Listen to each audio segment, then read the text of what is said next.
Hot news express presents. 11 जना व्यक्ति उनीहरूका विरुद्धमा मुद्दा चल्छ, तर यहाँ महाधिवक्ताको कार्यालयले मन्त्री भएकै कारणले मुद्दा नचलाउने निर्णय गर्छ। यो जवाफदेहिता तपाईहरुले कहाँ आएर दिनुहुन्छ? यस्ता धेरै प्रश्न छन्। अहिले सत्ता पक्षमा भएका धेरै सांसदहरूका विषयमा जो अहिले चर्चाको विषय एकदम हटकेक बनेको छ, यो विषयमा पनि प्रश्न उठिरहेको छ धेरै सांसदहरूका बारेमा। सत्ता पक्षमा भएका मन्त्रीहरूका सवालमा मुद्दा चल्दैन, मुद्दा नचल्ने निर्णय हुन्छ अथवा कमजोर हुन्छ।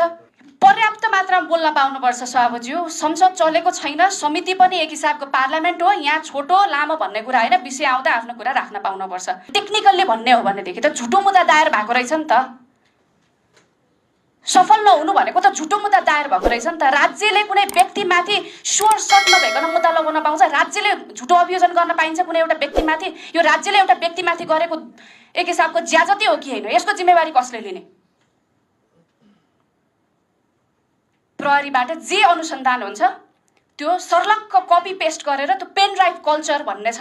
राजनीति जोडिएको विषय हो भने त आम्मामामा एक हिसाबले प्रधानमन्त्रीकै अब सल्लाहकार यतापट्टि छ। मैले अघि भने जस्तो एक हिसाबको यहाँ निष्पक्ष हाम्रो पनि हो नि त पब्लिक प्रोसिक्युटर भनेको त। तर व्यवहार यस्तो हुन्छ, सबैको हुन्छ कि, तर व्यवहार यस्तो हुन्छ कि त्यहाँ चाहिँ ढिला गइदिने, सकभर मुद्दा लम्ब्याउन खोज्ने। यो 31.73% भनेको अघि यहाँले संख्यामा भन्नुभएको थियो, संख्यामा हेर्दा त त्यो हजारौं मान्छेको विषय हो नि। हजारौं मान्छेको विषयमा झुटो अभियोजन गर्न पाइन्छ? यो त झुटो अभियोजन गरेको हो। यसको जिम्मेवारी कसले लिन्छ?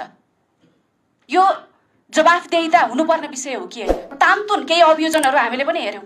यति धेरै त्यो कमजोर खालको अभियोजन पहिला कहिल्यै देखिएको थिएन। यस्तो खालको कमजोर अभियोजन महाधिवक्ताको कार्यालयले जिम्मा लिने कि नलिने, सरकारी वकिलबाट भएको यस्तो अभियोजनलाई जिम्मा लिने कि नलिने? Thanks for watching. Please subscribe for more video.